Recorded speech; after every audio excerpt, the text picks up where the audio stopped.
Hi students, இன்னைக்கு நம்ம 12th Maths Chapter 3 Example 3.25 ஓட ஷார்ட்கட் எப்படின்னு பார்க்க போகிறோம். ஃபஸ்ட்டு கொஸ்டினை பார்ப்போம். Solve the equation x cube minus 5x square minus 4x plus 20 is equal to 0. நம்ம 10th ஆல்ரெடி ஃபேக்டரைசேஷன் மெத்தட் படிச்சிருப்போம். சால்விங் குவாட்ரட்டிக் ஈக்குவேஷனுக்கு அதே மெத்தட் தான் இங்கே சால்வ் பண்ண போகிறோம். நம்ம ஃபஸ்ட்டு டூ டேர்ம் எடுத்துக்கிறோம். X cube minus 5x square.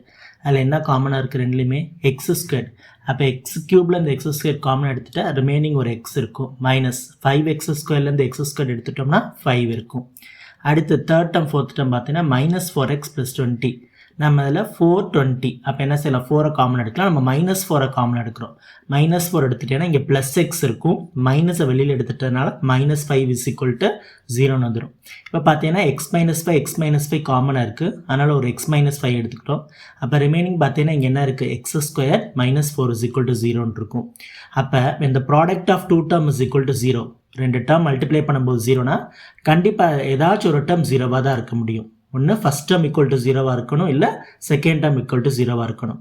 இப்போ first term X minus 5 = 0 means minus 5 இங்கிட்ட வரும்போது என்னவா மாறிடும், ப்ளஸ் 5 ஆயிரும். அதுமாதிரி எக்ஸ் ஸ்கொயர் மைனஸ் 4 = 0ன்னு பார்த்தீங்கன்னா மைனஸ் 4 இங்கிட்டு போகும்போது ப்ளஸ் 4.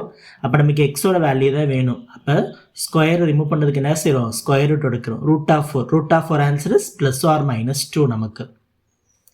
ஸோ அப்போ எக்ஸோட ஆன்சர் பார்த்தீங்கன்னா நமக்கு 3 ஆன்சர் இருக்குது. ஒன்று +2 -2 5 as it is a cubic equation. நமக்கு எக்ஸுக்கு 3 ஆன்சர் கிடச்சிருச்சு.